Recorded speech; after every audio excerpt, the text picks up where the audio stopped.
नमस्कार, लोकतंत्र देख रहे हैं आप। मैं हूं आपके साथ रेशु त्यागी। मध्य प्रदेश में 17 नवंबर को होने वाले चुनाव के लिए प्रचार आज शाम थम गया। फिलहाल राज्य के अलग अलग इलाकों में तरह तरह के बदलाव दिखने लगे हैं। शुरुआत में जिन इलाकों में कांग्रेस बढ़त पर थी, अब वहां पर बीजेपी मुकाबले में आ गई है। ऐसे ही कई जगह पर बीजेपी आगे थी तो कांग्रेस उसको टक्कर देने के करीब है। तो क्या अंतिम समय में सियासी समीकरण बदल रहे हैं या ये महज एक सोच है? देखते हैं ये रिपोर्ट और फिर इसी मुद्दे पर चर्चा करेंगे अपने खास कार्यक्रम लोकतंत्र में। मध्य प्रदेश को विकसित मध्य प्रदेश बनाने का है। ये मशीन अब डबल स्पीड पर चल रही है। कांग्रेस की सरकार कितना पैसा देती है? मध्य प्रदेश में चुनाव प्रचार बुधवार की शाम थम गया। पिछले एक महीने में प्रधानमंत्री नरेंद्र मोदी और कांग्रेस नेता राहुल गांधी ने राज्य में कई जगह चुनावी सभाएं की। बीएसपी सुप्रीमो मायावती और समाजवादी पार्टी के अध्यक्ष अखिलेश यादव ने भी प्रदेश में सभाएं कर अपनी पार्टी के पक्ष में माहौल बनाने की कोशिश की। सबसे पहले बात अगर ग्वालियर चंबल इलाके की करें तो राज्य के इस उत्तरी इलाके में कुल 34 सीटें हैं। इनमें से पिछले चुनावों में कांग्रेस को 27, बीजेपी को 5 और 2 अन्य के खाते में गई थी। प्रचार जब शुरू हुआ तो बीजेपी को भरोसा था कि कांग्रेस से बीजेपी में आए ज्योतिरादित्य सिंधिया के आने से यहां पर बीजेपी के पक्ष में माहौल बदलेगा।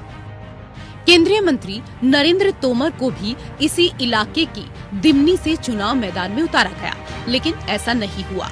कमोबेश सीटों के गुणा भाग में ज्यादा बदलाव यहाँ नहीं दिखाई दिया। वजह यहाँ का जातीय समीकरण है, लेकिन बीजेपी और कांग्रेस के मजबूत नेताओं ने टिकट नहीं मिलने पर बीएसपी का दामन थामा। ऐसे में यहाँ बीएसपी, कांग्रेस और बीजेपी दोनों का खेल बिगाड़ सकती है। वहीं बघेलखंड उत्तर प्रदेश की सीमा से जुड़ा बड़ा इलाका है। यहाँ की 56 सीटों पर पिछली बार बीजेपी ने बढ़त बनाई थी और विंध्य से कांग्रेस का सफाया हो गया था। बीजेपी ने 38 और कांग्रेस ने 16 सीटों पर जीत हासिल की थी, लेकिन इस बार कांग्रेस ने अपनी स्थिति बेहतर की है। खासकर इस इलाके में कांग्रेस को बेहतर करने की उम्मीद है, जबकि महाकौशल इलाका हमेशा से बीजेपी कांग्रेस दोनों का गढ़ रहा है। पिछली बार कांग्रेस ने यहां बेहतर करने की कोशिश की थी, क्योंकि 38 सीटों में से कांग्रेस ने 24 तो बीजेपी ने 13 सीटें जीती थी। लेकिन इस बार कांग्रेस के लिए यहां आसान नहीं है। ऐसा इसलिए क्योंकि बीजेपी ने अपने 2 सांसदों को उतारकर कांग्रेस को घेरा है। इस इलाके में गोंडवाना गणतंत्र पार्टी का भी अपना प्रभाव है, जो कि असर डालेगा। भोपाल के आसपास के जिलों का मध्य भारत का इलाका हमेशा से बीजेपी का गढ़ रहा है। बीजेपी ने यहां से हर चुनाव में बहुत सीटें जीती हैं। कुल 36 में से 23 बीजेपी ने तो 13 कांग्रेस के खाते में गई थी। इस बार के ओपिनियन पोल ने भी इस इलाके में बीजेपी को बढ़त मिलती हुई दिखाई है।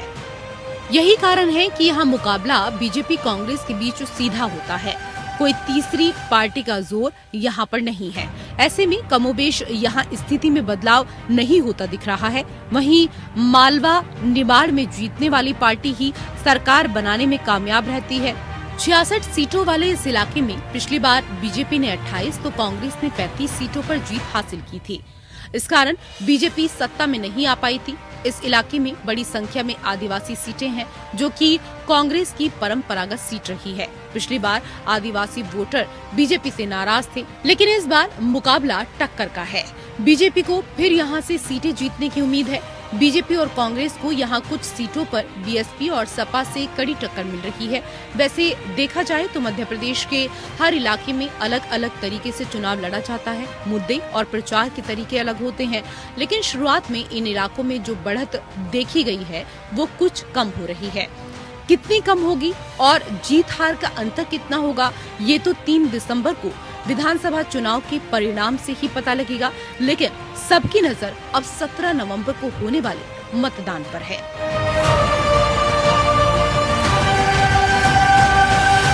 Bureau report.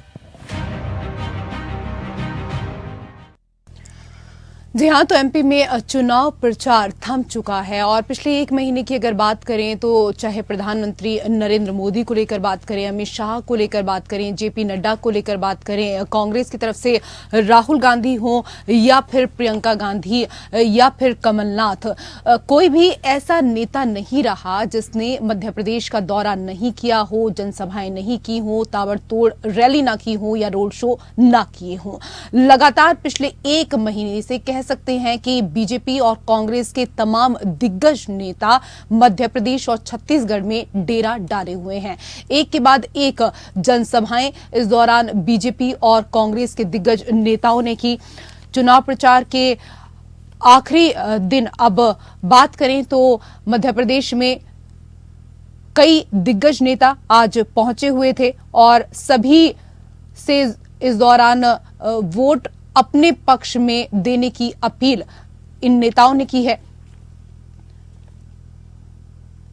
तो आपको बता दें कि मध्य प्रदेश और छत्तीसगढ़ में चुनाव प्रचार थम चुका है, लेकिन इससे पहले पिछले एक महीने से बीजेपी और कांग्रेस के तमाम दिग्गज नेता यहां पर एक के बाद एक रैलियां और रोड शो कर रहे थे। अब डोर टू डोर ये नेता पहुंचेंगे और इस दौरान लोगों से अपने अपने पार्टी के प्रत्याशियों को वोट देने की अपील करेंगे। इस दौरान अखिलेश यादव ने भी मध्य प्रदेश में कई चुनावी जनसभाएं की।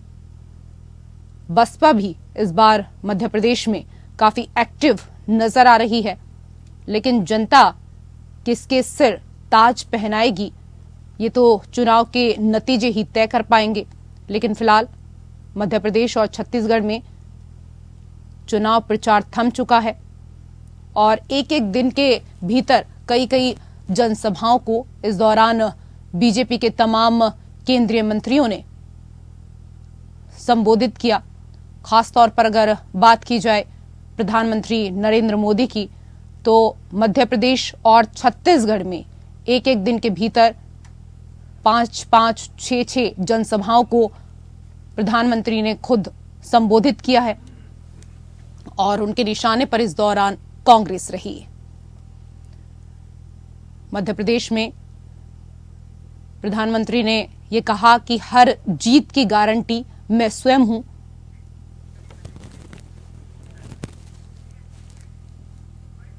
जी हाँ, तो मध्य प्रदेश में चुनाव प्रचार थम चुका है, लेकिन इस दौरान चाहे बीजेपी की बात की जाए या फिर कांग्रेस की बात की जाए, दोनों ही पार्टियों ने इस बार मध्य प्रदेश में काफी मेहनत की है और इसी को लेकर हम चर्चा करेंगे। कई खास मेहमान हमारे साथ पैनल में जुड़ चुके हैं। सबसे पहले उनका परिचय आपके साथ करा देते हैं। हमारे साथ रत्नाकर सिंह, प्रवक्ता कांग्रेस, जुड़ चुके हैं। बहुत स्वागत है आपका। हमारे साथ अश्वनी शाही, प्रवक्ता बीजेपी, जुड़ चुके हैं। इसके साथ ही सपा से हमारे साथ प्रवक्ता अशोक यादव और आज हमारे साथ राजनीतिक विश्लेषक अनिल गर्ग भी मौजूद होंगे। रत्नाकर जी, पिछली बार जनता का समर्थन मिलने के बाद भी आपकी सरकार अपनों के धोखे से गिर गई थी। इस बार के चुनाव में अपनी स्थिति को आप कहां देख पा रहे हैं? रत्नाकर जी, आवाज मिल पा रही है आपको? जी, एक बार प्रश्न फिर से रिपीट करिए। रत्नाकर जी, सवाल आपसे ये है कि पिछली बार की अगर बात करें तो पिछली बार जनता का भरपूर सहयोग, भरपूर समर्थन आपको मिला, लेकिन उसके बाद भी आपकी सरकार अपनों के ही धोखे से गिर गई थी। इस बार के चुनावों में अपनी स्थिति को आप कहां देख पा रहे हैं? देखिए, अपनों के धोखे से भी बड़ी चीज है कि भारतीय जनता पार्टी ने बहुत जगह, हमारी 6 जगह देश में जहाँ पे हमारी सरकारें थी, वहाँ पे सरकारों को पे डाका डाला। इन्होंने लूटने का काम किया। और लूटने का काम कैसे किया? लूटने का काम इन्होंने केंद्रीय एजेंसियों के दबाव में किया। 50 खोखे एकदम ओके जैसा नारा महाराष्ट्र में बच्चा भी जानता है कि 50-50 करोड़ एक एक विधायकों को दिया गया। तो डर और लालच का जो एक कॉम्बिनेशन है वो बड़ा डेडली कॉम्बिनेशन होता है और उस डेडली कॉम्बिनेशन से कहीं न कहीं भारतीय जनता पार्टी विधायकों को मजबूर किए जो अपनी जगह ये अपने खेमे में मिलाने के लिए।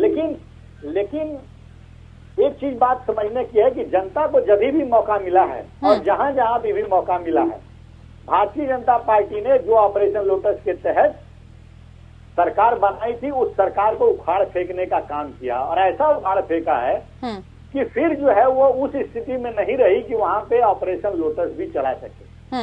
हालिया में आपने कर्नाटक में देखा कि किस तरह से वहां पे भी जनता की चुनी हुई सरकार को भारतीय जनता पार्टी ने ऑपरेशन लोटस के तहत वहां पे सरकार गिराकर और खुद की सरकार बना ली। लेकिन जब भी मौका मिला जनता को, जनता ने तो एक तरह से इतना ज्यादा बहुमत दिया कि ऑपरेशन लोटस चलाने की स्थिति में कर्नाटक। ठीक है शाही जी, गंभीर आरोप आपके ऊपर लगाए हैं रत्नाकर जी ने, क्या कुछ जवाब देना चाहेंगे? देखिए, जो कमजोर होता है ना रेसू जी, वो यही आरोप लगाकर जो है अपने प्राणवायु को निकालता है। क्यों सिर्फ कांग्रेस के ही विधायक हैं लूटने के लिए? जो लूटने की बात की, लूटने के लिए वही विधायक इनके हैं। मध्य प्रदेश में माननीय विधायकों ने इस्तीफा दिया, जनता ने फिर से चुना और हमारी सरकार बनी। अभी इन्होंने कहा कि जनता ने ऐसा नहीं छोड़ा। भाई, आप 0.09% के अंतर से हिमाचल का चुनाव जीत गए। जनता हमारे साथ रही, जनता का जो आदेश रहे हम मानेंगे। मतलब कुल मिलाकर आपका ये कहना है कि कांग्रेस को आपसे सीखना चाहिए कि विधायकों में सेंध कैसे लगाई जाती है? नहीं, आपने इसका अर्थ का अनर्थ कर दिया रेसू जी। और इसलिए हमसे सीखने की बात ही नहीं है। उनको क्यों विधायक, मतलब मेरा ये कहना, उन्होंने कहा ना कि लूटा गया। 50 खोखे का एक भी 50 खोखा ये लोग कहते हैं ना, कोई सबूत है इनके पास? कोई सबूत हो, कोई FIR हो, कहीं कुछ हो, किसी को पकड़ा गया? अरे उस 50 खोखे का तो हमने देखा है कांग्रेस का वो वोट कैश फॉर वोट जो है सदन में किस तरीके से हमारे माननीय सांसदों ने लहराया था। इन लोगों की चीजें हैं वो लोग, वो हमारी नहीं है। ये आरोप लगाना जानते, क्योंकि कमजोर मार नहीं पाता है, मगर वो आरोप लगा के चीख चिल्लाकर जो है अपनी प्राणवायु निकालता है कि अरे बहुत मारा हमको। ऐसा कुछ नहीं, ये इतना निरीह और दयनीय स्थिति में कांग्रेस पहुंच चुकी है। देखिए, मैं कर्नाटक में फिर से कहूंगा कि 36% हमारा वोट था। चलिए, दयनीय स्थिति में तो पिछली बार मध्य प्रदेश के भीतर आप भी थे, लेकिन किसी न किसी तरीके से, खैर चलिए, बाद में आपकी सरकार बन गई। लेकिन इस बार किस तरीके से देख रहे हैं मध्य प्रदेश के चुनावों में अपने आप को आप? रेसू जी, एक लाइन में बात खत्म करता हूँ। हमारा नहीं, एक लाइन में कैसे खत्म करेंगे शाही जी? 1 घंटे की डिबेट है, आगे भी आपको बोलना है। नहीं, यही लाइन में कहना चाहता हूँ कि इनसे हम ज्यादा वोट पाए थे। ऐसा नहीं है, सीटें इनकी ज्यादा थी, वोट हम ज्यादा पाए थे। और उसके बाद विधायकों ने इस्तीफा देकर भारतीय चुनाव लड़कर फिर जो है भारतीय जनता पार्टी में शामिल हुए चुनाव लड़ने के पहले। तो क्यों नहीं है अपने विधायकों को बचाती है ये कि अब बचा लें? तो इन्हीं के विधायक क्यों बिकाऊ है? वो बिकाऊ नहीं है, वो चुनाव लड़े और फिर से जनता के आशीर्वाद से आए। जी ठीक है, रत्नाकर जी जवाब देंगे, आप ही के विधायक क्यों जाते हैं? नहीं, अभी हम लोग का सीट ज्यादा आया, वोट प्रतिशत इनका बहुत ज्यादा मार्जिन नहीं था, तो ये खुश दिख रहे हैं अश्विनी भाई। मैं ईश्वर से प्रार्थना करूंगा कि 2024 में भी कुछ इसी तरह से माइनर वोट प्रतिशत से कम हो जाए कर सकते हैं और हम बहुमत की सरकार में जनता के हाथ में और ये खुश ऐसे ही नजर आए। ये मैं ईश्वर से यही प्रार्थना करूंगा। और रही बात, ही कर सकते हैं, आपके हाथ में प्रार्थना है। अब मैं बोलूँ अश्विनी भाई? हाँ, एकदम बोलिए। आवाज पे ही जी। तो ये देखिए, आज की स्थिति में बता दूं रेशु जी कि मध्य प्रदेश में किस तरह से भ्रष्टाचार इनका एक पर एक जो है प्रतिदिन उजागर होता चला आ रहा है। अभी जो नरेंद्र सिंह तोमर के लड़के का वीडियो जो दूसरा वीडियो वायरल हुआ था जी, उसके बाद कनाडा में बैठा व्यक्ति ने आरोप लगाया कि 100 एकड़ कनाडा में गांजा की खेती करने के लिए नरेंद्र सिंह तोमर के लड़के ने उनको पैसा भिजवाया और 100 एकड़ उन्होंने खरीदवाया वहां पे। तो ये तो परिस्थिति है कि जनता का पैसा लूट करके और ये कनाडा में खेत खरीद रहे हैं और गांजा की खेती करा रहे हैं। ये भारतीय जनता पार्टी के लोगों का ये चरित्र रहा है। और भ्रष्टाचार में पूर्णतया लिप्त ये सरकार व्यापम घोटाले से लेके मिड डे मील घोटाले से लेकर के और पुलिस भर्ती घोटाले से लेकर के 250 घोटाले किए हैं इन्होंने 225 महीनों में। चलिए, घोटालों की एक लंबी फेरिस्त अगर मैं शाही जी से पूछूं तो वो भी आप लोगों की निकाल देंगे। फिलहाल घोटालों की बात नहीं कर रहे हैं, स्थिति को लेकर बात कर रहे हैं कि मध्य प्रदेश के भीतर कहां किसकी कैसी स्थिति बनी हुई है। अशोक यादव जी, अखिलेश यादव मध्य प्रदेश में सीटें लाने के लिए काफी मेहनत कर रहे हैं, लेकिन आपके तो गठबंधन के ही साथी कह रहे हैं सपा को वोट देना मतलब वोट खराब करना है। कमलनाथ कह रहे हैं कि सपा को वोट देकर वोट खराब ना करें। देखिए कमलनाथ जी की अपना क्या सोच रहे हैं कमलनाथ जी, वो तो उनका अहंकार है। इस तरह की बातें जब वो कर रहे हैं, क्योंकि इसके पहले चुनाव में भी आपने देखा होगा किस तरह से अहंकार की भाषा कमलनाथ जी बोल रहे थे। तो उनको बोलने दीजिए, उनकी बात है, उनकी विचारधारा है। लेकिन समाजवादी पार्टी अपने जो भी उसकी आइडियोलॉजी है, जो भी उसका इलेक्शन मैनिफेस्टो है, उसके तहत मध्य प्रदेश में अब तक का सबसे अच्छा स्कोर करने जा रही है समाजवादी पार्टी।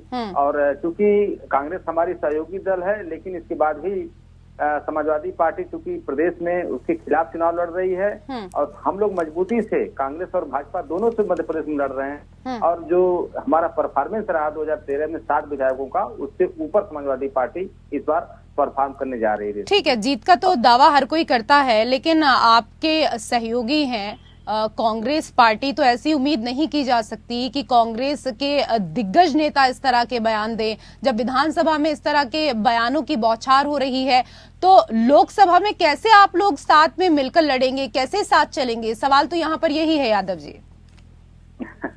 देखिए रेसू जी, ऐसा है कि देखिए चूंकि कांग्रेस पार्टी की बात जहां तक है, हमारे राष्ट्रीय अध्यक्ष जी ने भी कई बार इसके लेकर के स्पष्ट किया है कि कांग्रेस पार्टी का जो भी अभी तक का जो आजादी के बाद से कांग्रेस की सरकारें रही हैं देश में, और उसने जो सामाजिक न्याय और जो आर्थिक न्याय में जो विषमता लाने का काम किया कांग्रेस पार्टी की वजह से, और उसको भारतीय जनता पार्टी ने नया आयाम देने का काम किया। तो कमोबेश स्थिति चाहे भाजपा या कांग्रेस की एक ही है, विचारधारा एक ही है। वह है कि कांग्रेस के कामों को भारतीय जनता पार्टी नई ऊंचाई, नया आयाम दे रही है। लेकिन हमें समाजवादी पार्टी को, विधानसभा की बात मैं कर रहा हूं, अभी लोकसभा की बात मैं नहीं कर रहा हूं, हमें वहां पे भाजपा कांग्रेस दोनों से लड़ना है, और दोनों से हम लड़ रहे हैं। रह गई बात 2024 के जो लोकसभा चुनाव है, तो लोकसभा चुनाव को लेकर के हमारे राष्ट्रीय अध्यक्ष जी बैठ के बात होगी कांग्रेस के शीर्ष नेतृत्व से, फिर आगे का जैसा भी होगा रणनीति हम लोग। चलिए, ये आप लोगों की रणनीति अच्छी है कि विधानसभा में मैं तेरा दुश्मन और तू मेरा दुश्मन,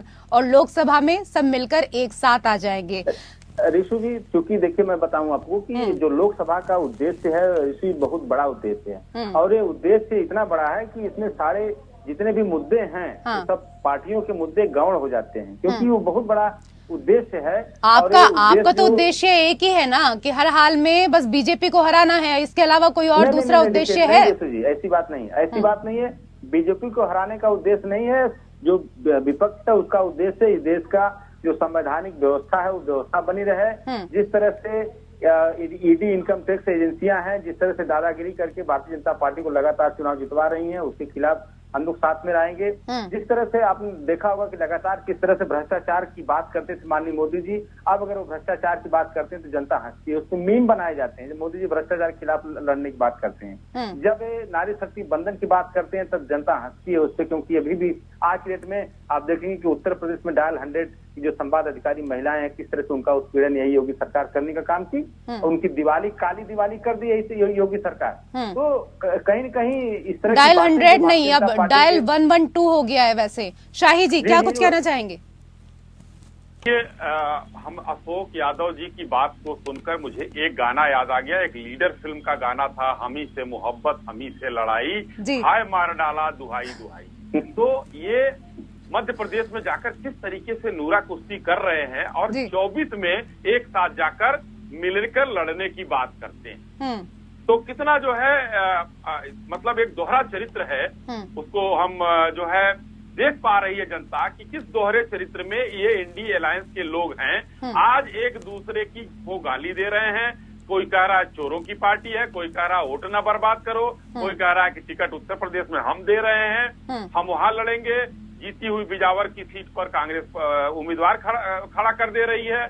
अखिलेश यादव किस तरीके से एक तरफ जो है जातीय जनगणना की वकालत करते हैं, दूसरी तरफ जाकर कहते हैं कांग्रेस जातीय जनगणना की बात इसलिए कर रही है क्योंकि उसको राजनीतिक लाभ लेना है। तो इनका जो जितना दोहरा चरित्र था वो जनता के सामने खुलकर आ गया है। और मैं कहता हूं आपसे रेसू जी कि मध्य प्रदेश का चुनाव आप देखिएगा, कहीं गुजरात की तरह ना साबित हो जाए। ये सारे लोग औंधे मुंह गिरे मिलेंगे नीचे आपको, जो स्थितियां चल रही हैं। ऐसा न हो जाए कि हिमाचल की तरह हो जाए, ये आपको भी ध्यान रखना चाहिए शाही जी। हमको एकदम ध्यान में है। ये गुजरात वहां पर दोहराया जाने वाला है, क्योंकि मध्य प्रदेश हमारा कैडर बेस्ड राज्य है और वहां पर हर गांव में हमारा कैडर है। कांग्रेसियों को तो कार्यकर्ता खोजने पड़ते हैं। आज ठीक है, इनकी सरकार जो है बन गई थी, 18 महीने चलाए, और उन्होंने 18 महीने में क्या क्या घोटाले कर दिए। और घोटाले की बात करना चाह रहा, मैं उनको जवाब देना चाहूंगा, रत्नाकर भाई घोटाला की बात करते हैं ना, 1 लाख करोड़ से ऊपर जो है चोरों को पकड़कर पैसा और संपत्ति बरामद ईडी ने किया है। 18 दलों के साथ आप लोग सुप्रीम कोर्ट गए थे, सुप्रीम तमाचा पड़ा आपको। तीसरी बात मैं कहना चाहूंगा, ये कनाडा में गांजा की खेती दिखाई दे रही है। सोनिया जी, जो केरल से हवाई जहाज जो जाता था उस समय सुपर प्राइम मिनिस्टर का, जो बक्से जाते थे वो कहाँ जाता था हिंदुस्तान का पैसा? कैसे अमीर हो गई थी? बहुत महान लेडी, इटली से लेकर आई थी। नहीं, ये जो है आप आरोप लगाना चाहते हैं, उन बक्सों में क्या था उसका पता करके बताइए। ठीक है, मैं इस पर जवाब ले लेती हूँ रत्नाकर जी से। रत्नाकर जी, जो शाही जी पूछ रहे हैं उसका जवाब तो दीजिए, लेकिन इससे पहले जो अशोक यादव जी से मैं जिक्र कर रही थी, अखिलेश यादव जी ने मीडिया को संबोधित करते हुए कहा कि पिछली बार हमारा एक विधायक था जिसके समर्थन से कांग्रेस की सरकार बनी थी, लेकिन कांग्रेस पार्टी अपने ही विधायकों को नहीं बचा पाई। सपा अगर कुछ सीटें निकाल भी लेती हैं तो आपको ही समर्थन मिलेगा।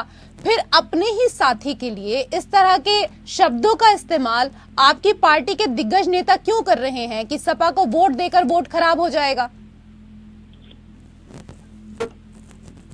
रत्नाकर जी,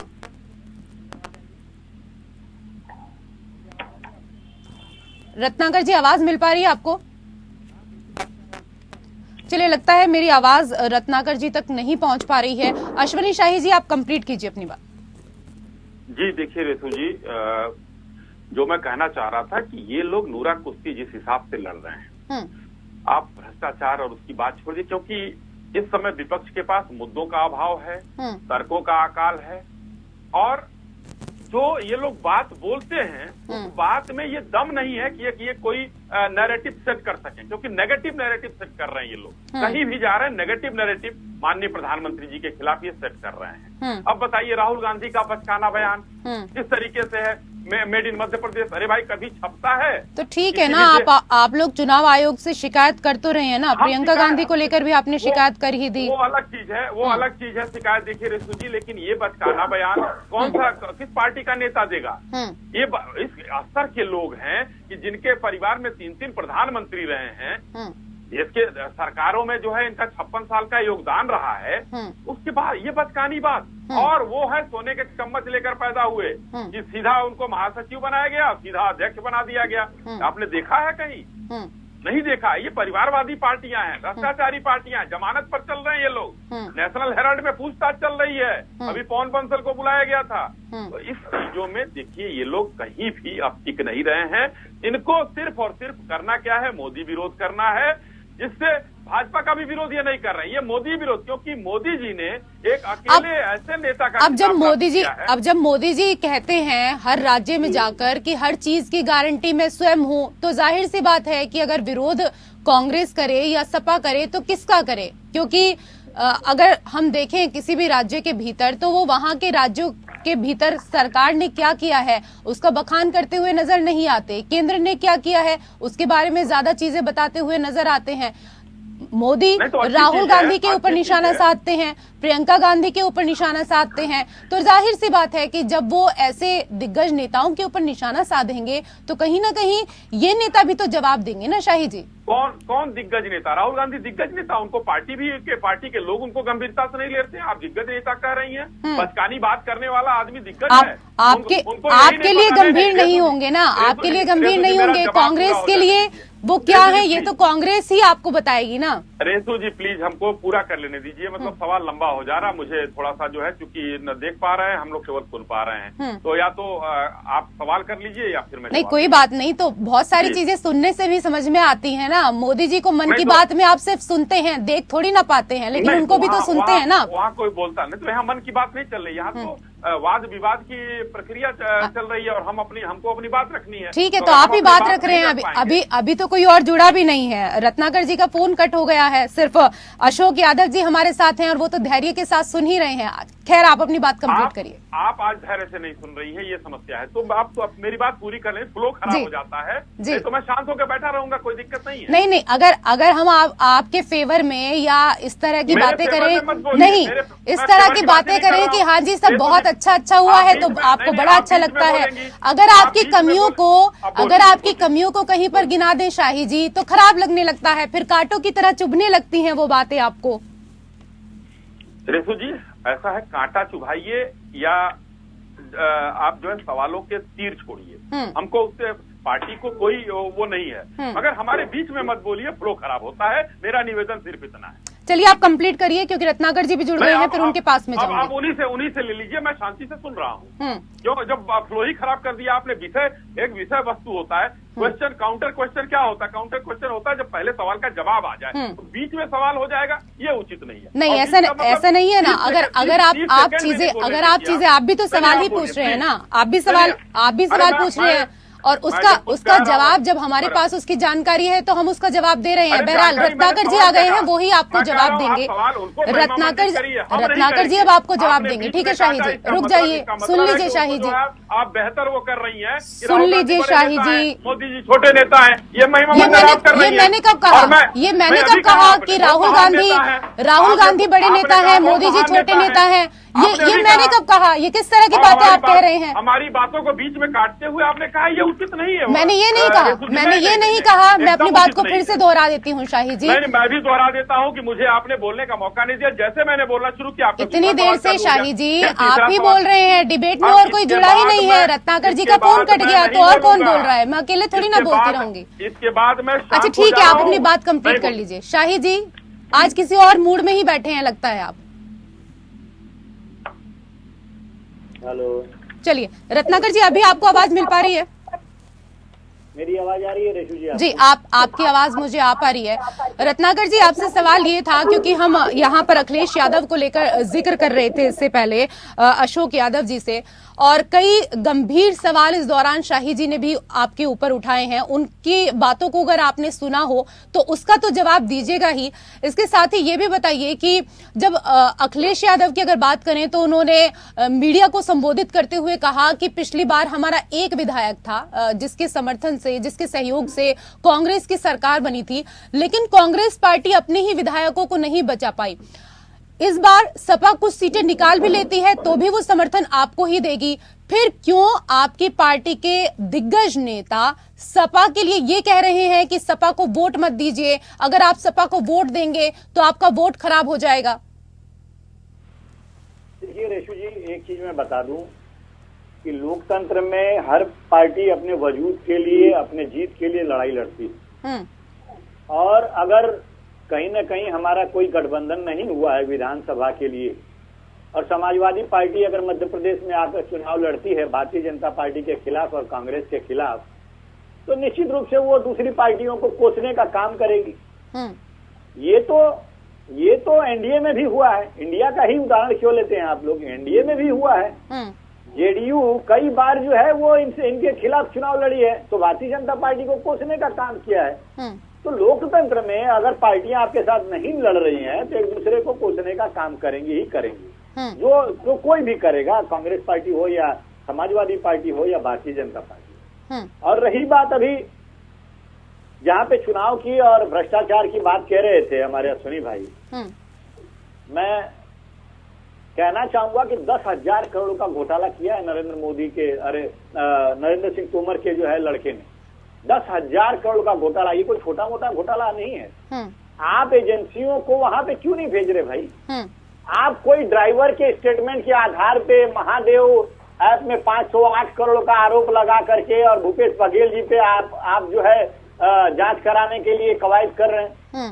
लेकिन जहां पे जिसने घूस दिया है, जहां पे जिसको पैसा मिला है, वो वीडियो के माध्यम से कनाडा से सारी चीजें प्रूफ करके दिखा रहा है। कैसे लेन देन हुआ, कहाँ एग्रीमेंट हुआ, किससे मिला, कितना दिया, कितना लिया, कहाँ पे कितने एकड़ की 100 एकड़ की जमीन ली गांजा की खेती करने के लिए, और नरेंद्र सिंह तोमर के लड़के ने भेजा और किस कैसे माध्यम है, वो सारी चीजें वो डिस्क्राइब करा। फिर भी आप लोग बैठे हैं। कहीं न कहीं ये दर्शाता है कि आप जो है विपक्ष के ऊपर सिर्फ और सिर्फ केंद्रीय एजेंसियों का दुरुपयोग जो कर रहे हैं अपने राजनीतिक हथकंडे को साधने के लिए, राजनीतिक मंसूबे हैं उनको साधने के लिए आप कर रहे हैं। और इसके पहले भी एनडीए की, जहां पे एनडीए की बात आती है और इंडिया गठबंधन की बात आती है, आप लोग हमारे ऊपर आरोप करते हैं कि गठबंधन जो सही नहीं है, हिल रही है, दरार पड़ रही है, ढह रही है गठबंधन की बुनियाद। मैं पूछना चाहूंगा, शाही जी बैठे हैं यहीं पे, और वो स्टेटमेंट भी याद दिलाना चाहूंगा इनको कि क्या हुआ जब मिजोरम के मुख्यमंत्री प्रधानमंत्री के लिए कहते हैं कि मैं प्रधानमंत्री नरेंद्र मोदी जी से के साथ मंच शेयर नहीं करूंगा। वो भी तो एनडीए आपके घटक दल के ही साथी हैं। क्या क्यों ऐसा कहने की आन पड़ी कि एक प्रधानमंत्री जैसा व्यक्तित्व वाले व्यक्ति को उसके साथ मंच शेयर करने से इनकार कर देते हैं? कारण उसका ये है कि भारतीय जनता पार्टी ने मणिपुर में जिस तरह से खुला छोड़ दिया, कोई बयान तक नहीं आया प्रधानमंत्री जी का, वो 1 मिनट खाली सदन का बयान को अगर मैं एक साइड में कर रखूं तो पूरे 5-6 महीने तक एक बयान भी नहीं, एक अपील तक नहीं आई कि मणिपुर में जो हमारी बहन बेटियों की इज्जत लूटी जा रही है उसको आह्वान भी नहीं किया कि ये हिंसा। चलिए ठीक है, आपने कई गंभीर आरोप लगाए हैं बीजेपी के ऊपर, और वायरल वीडियो को लेकर जो आपने यहाँ पर चीजें उठाई हैं उनको लेकर मैं जवाब शाही जी से जरूर लूंगी। मध्य प्रदेश में चुनाव प्रचार पूरी तरीके से थम चुका है और ऐसे में सभी अपनी अपनी जीत का दावा कर रहे हैं और मध्य प्रदेश के चुनाव में इस दौरान अपने मैनिफेस्टो में चाहे बीजेपी की बात करें या कांग्रेस की बात करें, तमाम पार्टियों ने कई घोषणाएं की हैं कि अगर उनकी सरकार बनती है तो मध्य प्रदेश की जनता को एक के बाद एक सौगात दी जाएंगी। हमारे साथ कई खास मेहमान चर्चा के लिए जुड़े हुए हैं। अशोक यादव जी, अखिलेश यादव ने 230 सदस्यों वाली मध्य प्रदेश विधानसभा के चुनाव में धड़ाधड़ 74 सीटों पर उम्मीदवार उतार दिए। मध्य प्रदेश की चुनावी जनसभाओं में कांग्रेस को वोट नहीं देने की अपील कर रहे हैं। वहीं उनकी ही पत्नी चुनाव के बाद कांग्रेस का समर्थन करने की संकेत दे रही है। क्या मध्य प्रदेश को लेकर सपा में कोई कंफ्यूजन की स्थिति है अशोक जी?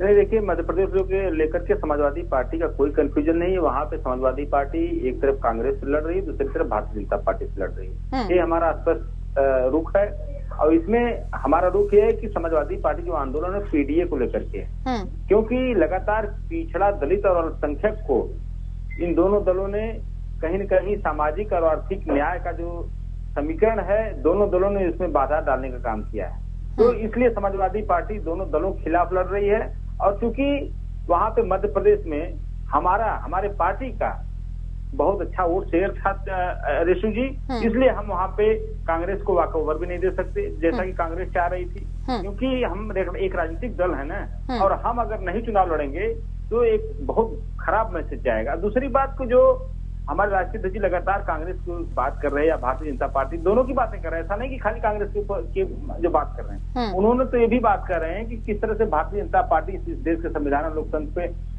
हमला कर रही है। आप देखेंगे कि किस तरह से संवैधानिक व्यवस्था ऋतु जी बनाई गई थी देश में पावर बैलेंस करने के लिए, जो कि किसी भी चुनी हुई सत्ता को निरंकुश होने से बचाती थी। लेकिन आज इस मोदी सरकार ने जितने भी पावर बैलेंस के केंद्र थे, उन पावर बैलेंस को एक एक करके डिमोलिश करती जा रही है। तो कहीं न कहीं सरकार तानाशाही की तरफ अग्रसर है मोदी सरकार। और अगर ये टर्म, हम लोग तो लगातार यही करने काम करें जनता को कि अगर ये टर्म 2024 वाला मोदी सरकार फिर अगर कहीं न कहीं खुदा न खास्ते जीत लेती है तो इस देश से जो संवैधानिक व्यवस्था और लोकतांत्रिक व्यवस्था का अंत हो जाएगा 2024 के बाद ऋतु जी। तो इसलिए समाजवादी पार्टी एक तरफ वहां पे मध्य प्रदेश में कांग्रेस लड़ रही, भाजपा से लड़ रही, लेकिन दूसरी तरफ इंडिया गठबंधन को भी अपनी तरफ से कोई क्षति नहीं पहुंचाने का भी प्रयास कर रही है, क्योंकि जो इंडिया गठबंधन है ऋतु जी, इसका बहुत बृहत उद्देश्य है और इस उद्देश्य के लिए छोटे मोटे जो बातें हैं, इस बातें को समाजवादी पार्टी कोशिश करेगी कि अपनी तरफ से इग्नोर करने का। लेकिन कांग्रेस चूंकि बड़ा दल है, कांग्रेस अगर जिस तरह से उत्तर प्रदेश में और मध्य प्रदेश में कांग्रेस के नेताओं ने इस तरह का व्यवहार किया है समाजवादी पार्टी के साथ, इस तरह का व्यवहार अगर लगातार कांग्रेस पार्टी करेगी तो फिर समाजवादी पार्टी सोचने पे मजबूर हो जाएगी। ये स्पष्ट संदेश हमारे माननीय राष्ट्रीय अध्यक्ष जी का। चलिए, स्पष्ट संदेश दे दिया गया है रत्नाकर जी आपको। मैं आपके पास आऊंगी और इस पर जवाब भी लूंगी जो अभी अशोक यादव जी ने कहा, लेकिन पहले शाही जी के पास जाना चाहूंगी क्योंकि कई गंभीर आरोप इस दौरान आपने लगाए थे। नरेंद्र सिंह तोमर के बेटे का जो वीडियो वायरल हो रहा है उसको लेकर गंभीर आरोप रत्नाकर जी ने लगाए हैं, क्या कुछ कहेंगे शाही जी इस पर आप? जी, तोमर साहब के बेटे का वीडियो वायरल हो रहा है, उसके खिलाफ अगर कांग्रेस को आरोप लगाना है तो आरोप लगाता रहे कांग्रेस, उसकी तथ्यों की सच्चाई करे, एक मुकदमा दर्ज करा दे किसी भी उसमें। जब वो तो इंटरनेशनल मामला बता रहे हैं, राजस्थान में उनकी सरकार है, वहाँ उनकी जहाँ हिमाचल में उनकी सरकार है, कहीं मुकदमा दर्ज करा दे। कहीं वो गए कोर्ट में गए, कहीं किसी कोर्ट के थ्रू कि भाई ये संज्ञान में आया है, चुनाव आयोग गए कि ये हो रहा है, कहीं नहीं। ये सिर्फ और सिर्फ आरोप लगा देने से किसी के ऊपर आरोप साबित नहीं हो जाता। ये लोग अपना देखें कि किस तरीके से नूरा कुश्ती चल रही है और किस तरीके से दोहरा मापदंड अपनाया जा रहा है। जनता को बेवकूफ बनाने की कोशिश इंडिया अलायंस के द्वारा की जा रही है। कांग्रेस यहाँ पर बना रही है, मध्य प्रदेश में कांग्रेस और समाजवादी पार्टी, पंजाब में आम आदमी पार्टी कांग्रेस, बंगाल में कांग्रेस और इनके नेता कांग्रेस का अधीर रंजन चौधरी जी कहते हैं चोरों की सरकार चल रही है। इन लोगों को अभी अशोक भाई सामाजिक और आर्थिक और पता नहीं संविधान की रक्षा और लूटने की बात कर रहे थे। मैं बताना चाहता हूँ, चोरों के घर पर छापा डाल रही है संवैधानिक संस्थाएं और 1 लाख करोड़ से ऊपर का माल बरामद हुआ है और उसमें काफी लोग जो है कन्विक्टेड भी हुए हैं और काफी जो है अभी छापा पड़ रहा है, जमानत पर छूटे हुए हैं। तो संस्थाओं पर तो इनको भरोसा नहीं, न सेना पर भरोसा, उसका सबूत मांगेंगे, न चुनाव आयोग पर भरोसा, चुनाव जीत जाएंगे तो लोकतंत्र जो है जिंदा रहेगा, क्योंकि कर्नाटक में लोकतंत्र जिंदा हो गया, बाकी जगहों पर लोकतंत्र की हत्या हो जाती है, हिमाचल में लोकतंत्र जिंदा हो गया, वहां पर कहीं भी जो है मशीन पर कोई आरोप नहीं लगाया इन लोगों ने। इसीलिए सुप्रीम अदालत में ये लोग, मैंने पहले भी कहा फिर कह रहा हूँ, 18 दल मिलकर सुप्रीम अदालत क्यों गए थे कि उनको हमारे यहाँ जो है छापे डाल रही हैं और हमको परेशान कर रही हैं। सुप्रीम कोर्ट ने क्या कहा, संस्थाएं अपना काम कर रही हैं, आपका तुरंत ये निरस्त और खारिज कर दिया गया है आज का इनका। कांग्रेस की सरकार थी, यही सीबीआई को उसी सुप्रीम कोर्ट ने पिंजरे का तोता कहा था। दोनों में फर्क देख लीजिए। और मैं ये कहना चाहता हूं कि देश में पहले प्रधानमंत्री माननीय मोदी जी हैं जिसने भ्रष्टाचार के खिलाफ, अभी रत्नाकर जी कह रहे थे हंसते हैं लोग, कौन हंसता है? बेईमान और चोर जो है वो हंसेंगे। जो देश के लिए जान देने की बात करते हैं, जो देश के लिए थोड़ा भी सोचते हैं, वो हंसते नहीं है। वो कहते हैं कि मोदी जी न खाऊंगा न खाने दूंगा का नारा सफल कर रहे हैं। और इनके घर से आप एक बात बता दीजिए, कांग्रेस के एक नेता थे, गमले में गोभी उगाकर करोड़ों रुपए पैदा करते थे। 14 के बाद से गोभी उगा पाए? नहीं उगा पाए। पेंटिंग बेच के एक नेत्री थी, वो करोड़ों रुपए कमाती थी। एयर इंडिया को और पता नहीं किसको बेचा था पेंटिंग उन्होंने, वो करोड़ों रुपए की दोबारा पेंटिंग न बना पाई न खरीद पाई कुछ। तो ये भ्रष्टाचार। और 3 नेशनल हेराल्ड में 2 लोग जमानत पर हैं, पूछताछ चालू है। अगर संस्थाओं को मिलेगा कुछ सबूत तो ठीक है।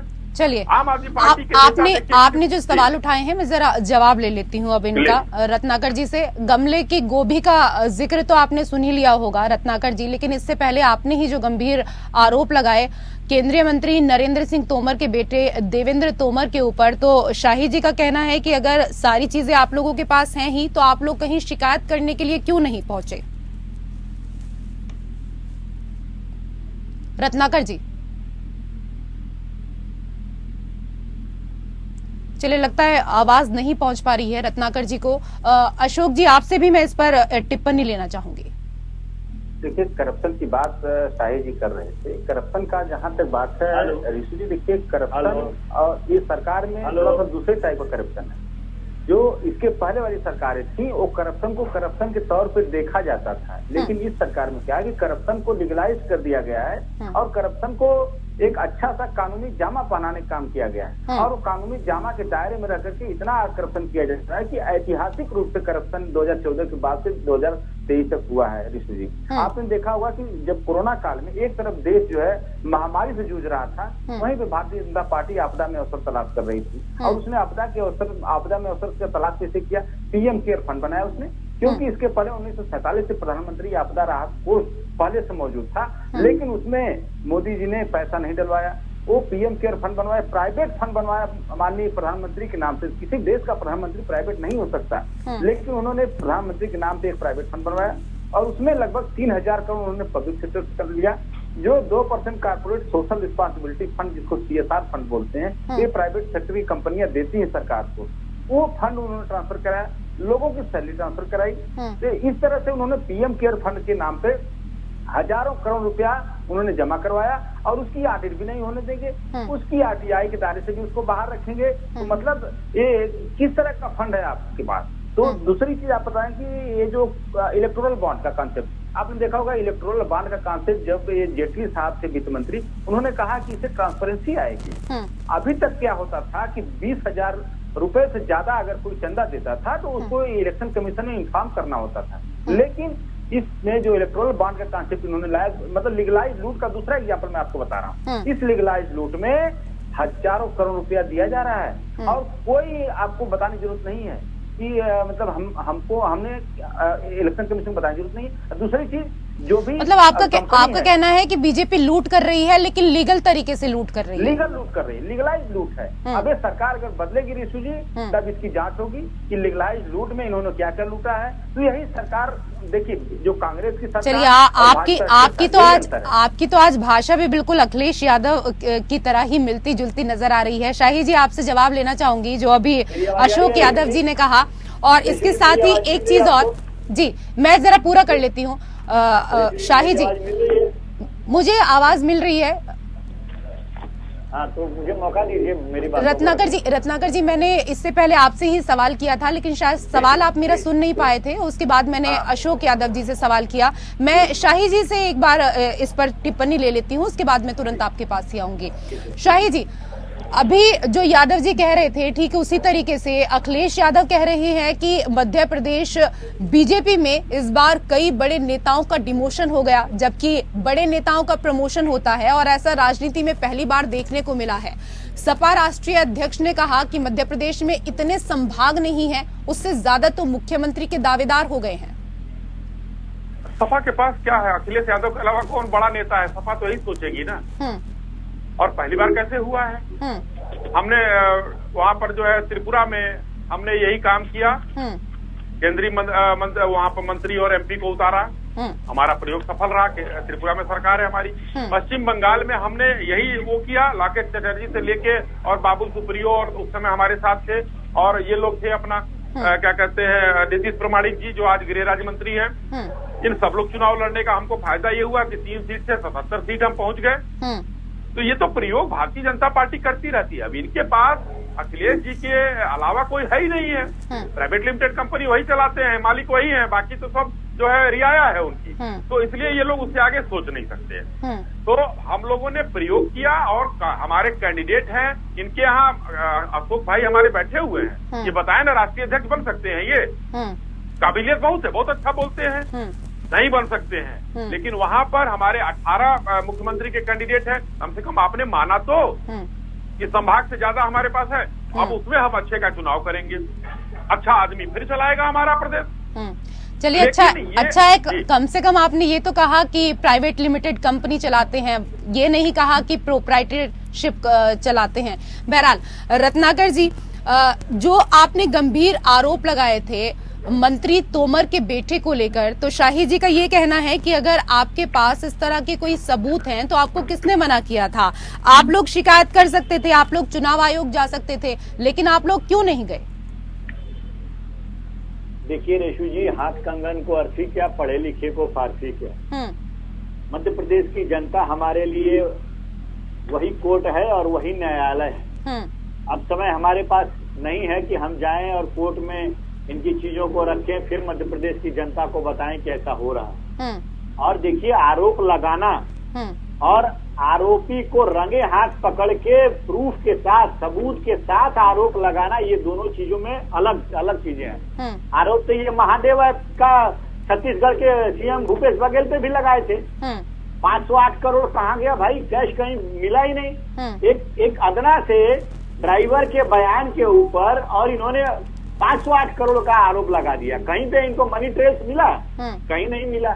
तो आरोप लगाना एक अलग चीज है, और सबूत के साथ हमने जो आरोप लगाया है, 2 वीडियोस आए हैं उनके, नरेंद्र सिंह तोमर के लड़के उसमें बात कर रहे हैं, एक में 100 करोड़ का डिमांड कर रहे हैं, एक में 500 करोड़ का डिमांड कर रहे हैं। और जो तीसरा वीडियो आया है जो कनाडा से, जो जिसने जो व्यक्ति इस वीडियो में शामिल था, वो कह रहा है कि 10,000 करोड़ का ये पूरा मामला है। तो सबूत है, और मध्य प्रदेश की जनता, वो देवतुल्य जनता जो है, हम उसके सामने सबूतों के साथ गए और दिखाए। तो जनता तो समझ रही है ना उसको। लेकिन ये भी तो हो सकता है ना रत्नाकर जी, वीडियो एडिट की गई हो, ये भी तो हो सकता है। हाँ जी, वीडियो एडिट की गई हो, ये भी तो हो सकता है ना। चुनाव का समय है, उससे पहले कुछ भी हो सकता है। मैं वही कह रहा हूँ, ये संभावना होती रहती है। ये तो राहुल गांधी का वीडियो एडिट कर करके सोशल मीडिया में चलाते हैं, ये संभावना बनती रहती है ना। राहुल गांधी जी जो कहते हैं उनको बीच बीच में कट करके और जो है वीडियो चला देते हैं। आलू से सोना निकालने वाला वीडियो जब प्रधानमंत्री मोदी जी ने बोला था, और उसी चीज को रिपीट किए जब राहुल गांधी एक जनसभा में, तो उसको मोदी ने कहा था, वो उसको निकाल दिया, और आलू से सोना निकालने की मशीन बना करके और राहुल गांधी को बदनाम करने का इन्होंने काम किया है। एडिट की संभावना बिल्कुल बनी रहती है। लेकिन मैं ये पूछना चाहता हूँ, ये वीडियो आए हुए 1 हफ्ता के ऊपर हो गया, आपकी फॉरेंसिक टीम है, आपके लेबोरेटरीज हैं, आप क्यों नहीं उसको झूठा साबित कर दे रहे भाई? क्यों नहीं साबित? फॉरेंसिक टीम को बोलिए कि नहीं, ये आवाज इसमें डमी किया गया है, ये एडिटेड उसमें वीडियो बनाए गए हैं। आपके हाथ में तो सारी चीजें हैं, जांच एजेंसियां हैं, जांच एजेंसियों को दे दीजिए, 2 दिन में वो तथ्य निकाल के सामने रख देंगी। लेकिन कहीं ना कहीं आप ये कर नहीं पा रहे। कारण इसका है कि जो सही है उसको झुठला नहीं पाएंगे, और देवतुल्य जो मध्य प्रदेश की जनता है वो सब देख रही है और जान रही है। ठीक है, इस पर मुझे जवाब लेने दीजिए शाही जी से। सरकार मध्य प्रदेश की भाजपा की वो भ्रष्टाचार में ही लिप्त है, और इस बार ऐसा उखाड़ कर फेंकेगी 50% कमीशन वाली सरकार को कि ऑपरेशन लोटस भी चलाने के ये काबिल नहीं बचेंगे। जी देखिए रत्नाकर भाई, आप कह रहे हैं ना कि बहुत सी चीजें आपने खुद कह दिया कि जो है उसको एडिट किया जा सकता है, और यहाँ एडिट हुआ, वहाँ एडिट हुआ। इसका मतलब कि आप लोग एडिट करके चला रहे हैं उस वीडियो को, पहली चीज। दूसरा, अगर इतनी संभावना है तो एक व्यक्ति चिल्ला कर कह रहा है कि 508 करोड़ रुपए हमने जो है वो दिया है भूपेश बघेल को। भूपेश बघेल जी ने कभी भी किसी से कहा, कभी भी कोई एक बयान जारी करके कहा कि हमसे, मैं उसको नहीं जानता हूं या मेरे से कोई मतलब नहीं है उससे? कभी नहीं कहा। देखा नहीं, वो बचते रहे, आज भी बच रहे हैं। तीसरी बात, आज जो आप इस तरीके की बात कर रहे हैं कि कोई भी आपका जांच हम दिखा भी हम ही रहे हैं, आप जो भी है, और हम ही लोग जांच कराएं। अरे भाई, शिकायत आप कर दीजिए ना। आप शिकायत करेंगे नहीं, टीवी पर बैठकर आरोप लगाएंगे और कहेंगे जांच करा दीजिए। अपने घर के, मान लीजिए कि ठीक है, अगर एक बात कह रहा है, आपकी बात को हम सच भी मान लेते हैं, तो कौन अपने घर की जांच कराता है? जरा बता दीजिए। आप कराते थे क्या? आप सोनिया गांधी को नेशनल हेराल्ड, सुनिए, अरे सुनिए पहले सुन लीजिए।